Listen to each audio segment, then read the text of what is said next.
1980ஆம் ஆண்டு மதுரையில நம்முடைய தலைவர் கலைஞர் அவர்கள் ஜான்சி ராணி பூங்காவில இந்த இளைஞரணி என்கிற அமைப்பை ஏற்படுத்தி தந்தார்கள். ஆனால் அதற்கு முன்பு 1967-68 நான் ஒரு பள்ளிக்கூடத்திலே மாணவனாக என்று கூட நான் சொல்ல மாட்டேன், ஒரு சிறுவனாக இருந்தபோது அந்த கோபாலபுரத்தில் இருக்கக்கூடிய சில நண்பர்களை இணைத்துக் கொண்டு எங்களுக்குள்ளாக ஒரு அமைப்பை ஏற்படுத்தி அந்த அமைப்புக்கு கோபாலபுரம் இளைஞர் திமுக என்று நாங்களாகவே பெயர் சூட்டிக் கொண்டு அந்த அமைப்பை கூட நாங்கள் முதலாக எங்கே தொடங்கினோம்? தலைவருடைய இல்லம் கோபாலபுரத்தில் இருக்கிறது.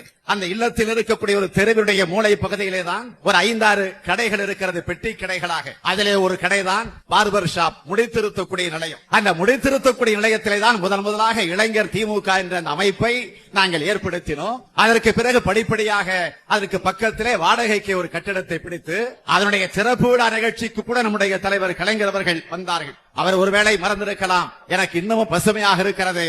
கோபாலபுரத்திலிருந்து அந்த திறப்பு விழா நிகழ்ச்சிக்கு நம்முடைய தலைவர் கலைஞர் அவர்கள் காரிலே கூட அல்ல, அந்த தெருவிலே நடந்தே வந்தார்கள் அந்த அலுவலக திறப்பு விழா நிகழ்ச்சிக்கு. அப்பொழுது கூட அதை தான் திறக்காமல் அருகில் இருந்த நம்முடைய பொதுச் செயலாளர் பேராசிரியர் கையில அந்த கத்திரிக்கோளை கொடுத்து திறக்க செய்தார்கள். அந்த புகைப்படங்கள் எல்லாம் அண்ணா அறிவாலயத்தில் அமைந்திருக்கக்கூடிய கலைஞர் கருவூலத்தில் அவைகள் அமைந்திருக்கிறது.